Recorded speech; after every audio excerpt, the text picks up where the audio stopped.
آج ہماری کتاب فیضان ریاض الصالحین سے حدیث نمبر جو ہے وہ 754 ہے۔ جو روایت آپ کے سامنے بیان کرنے لگا ہوں یہ بخاری شریف کی روایت ہے۔ حضرت سیدنا سعید بن حارث رضی اللہ تعالیٰ عنہ سے مروی ہے، ان سے کسی نے پوچھا کیا آگ پر پکی ہوئی چیزیں کھانے کے بعد کیا وضو ضروری ہے؟ انہوں نے جواب دیا نہیں، بلکہ ہم تو نبی کریم صلی اللہ علیہ وسلم کے زمانے میں آگ پر پکی ہوئی چیزیں کم ہی کھایا کرتے تھے، اور جب کبھی ایسا کھانا میسر آ جاتا اور ہمارے پاس رومال نہ ہوتا تو پھر ہم اپنے ہاتھوں کو اپنی ہتھیلیوں سے یا پنڈلیوں سے یا قدموں سے مل کر صاف کر لیتے اور پھر نماز پڑھ لیتے، وضو نہیں کرتے۔ اب ذرا آپ توجہ فرمائیے کہ سوال یہ پوچھا جا رہا ہے کہ آگ پر پکی ہوئی چیزیں کھانے کے بعد وضو کرنا ضروری ہے۔ مطلب یہ کہ پہلے روایت میں یہ تذکرہ موجود ہے کہ آگ پر پکی ہوئی چیزیں کھانے سے وضو ٹوٹ جاتا تھا، لیکن پھر بعد میں یہ حکم ہو گیا منسوخ، کیونکہ بڑی آزمائش تھی اور آگے کے حالات اور آپ دیکھ رہے ہیں کہ کتنی دنیا آباد ہوگی، کتنی جدت آئے گی، اس کے اعتبار سے اس حکم کو منسوخ کر دیا گیا۔ دوسری بات یہ معلوم ہوئی کہ صحابہ کرام رضوان اللہ تعالی علیہم اجمعین کا جو زمانہ تھا، اس زمانے میں آگ پر پکی ہوئی چیزیں کھانا ہر ایک کو میسر نہیں ہوتا تھا۔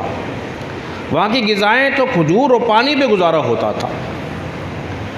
ازواج مطہرات کو دیکھیے، کئی روز تک آپ کے گھر میں چولہا گرم نہیں ہوا کرتا تھا۔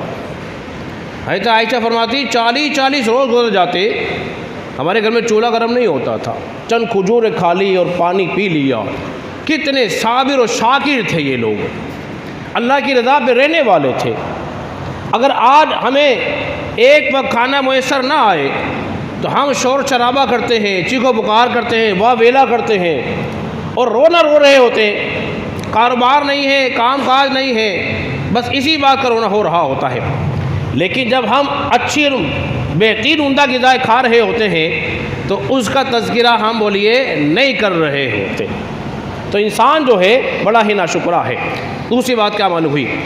وہ یہ معلوم ہوئی کہ اس زمانے رسالت میں کپڑے کی بہت زیادہ فراوانی نہیں تھی، اور ہر آدمی جو تھا وہ اپنے پاس رومال نہیں رکھا کرتا تھا، جس طرح کہ ہمارے اس دور میں، اس معاشرے میں، اس زمانے میں ہر آدمی رومال رکھتا ہے تاکہ چہرہ پوچھ لے، ہاتھ پوچھ لے، چہرہ صاف کر لے، یا دیگر کام کے لیے رومال کا استعمال ہوتا ہے۔ وہاں تو پہننے کو کپڑا ہی موجود نہ تھا۔ جب حضرت حمزہ کا وصال ہوا تو ایک چادر لائی گئی، وہ چادر اتنی چھوٹی تھی کہ سر پہ ڈالتے تھے تو پیر ننگے ہو جاتے تھے، اور پیروں کو ڈھکتے تھے تو سر کھل جایا کرتا تھا۔ اور پھر یہ بھی ذرا غور کریں، جب کپڑے کی قلت تھی، یہ اس وقت کی بات ہو رہی ہے۔ حضرات محترم، ایک بات کو ذہن میں رکھیے کہ کم کھانا، کم بولنا، کم سونا یہ انسان کے نفع بخش ہوتا ہے، لیکن ہم نے زیادہ کھانے پر، زیادہ بولنے پر، زیادہ سونے پہ زور دے رکھا ہے۔ ہم ساری رات جاگتے ہیں اور شام تک سوتے ہیں۔ یہ ہم نے نظام فطرت کو بدلا، جبکہ دین اللہ نے کام کاج کے لیے بنایا ہے، رات کو آرام کے لیے بنایا ہے۔ جو اللہ کے قانون و فطرت کو بدلنے کی کوشش کرتے ہیں وہ لوگ ہمیشہ کے لیے نقصان دیتے ہیں، ہمیشہ کے نقصان دے گا، اس لیے کہ اللہ کا قانون ہے، اس قانون کو ہم نے بدلا۔ اس دور میں ذہنی امراض زیادہ ہو رہے ہیں، ذہنی امراض، ڈپریشن زیادہ ہو رہا ہے۔ کیا وجہ ہے؟ اس لیے کہ ساری رات جاگتے ہیں، سارا دن سوتے ہیں، تو نیند جو ہے اس کی کمی واقع ہو رہی ہے، پوری نہیں ہو پاتی۔ تو لہذا حضرات گرامی، اس بات پہ فوکس کرنا چاہیے کہ رات کو جلدی سوئیں، الگ صبح اٹھ جائیں، زندگی میں برکت ہوگی، امراض سے بھی نجات ملے گی۔ اور ہمارے اس معاشرے میں فوڈ کلچر برپا کر دیا گیا ہے۔ جو پہلے لوگ کھانا کھایا کرتے تھے، اب گھر میں کم، بازار میں زیادہ کھانا کھایا جاتا ہے۔ اب دیکھ لیجئے، کسی بھی ریسٹورنٹ پہ چلے جائیے، میں ہمیشہ اپنے دوست احباب کو یہ بات ضرور کہتا ہوں، دو جگہ آپ دیکھ لیجئے، میڈیکل سٹور پر رش ملے گا تو ان کو دیکھ کے ایسا لگتا ہے ساری قوم ہی بیمار ہے، اور ریسٹورنٹ پہ رش دیکھ لیجئے ایسا لگتا ہے ساری قوم ہی بھوکی بیٹھی ہوئی ہے، اتنا رش۔ اور پھر دور کیا مہنگائی کا رونا رویا جا رہا ہے۔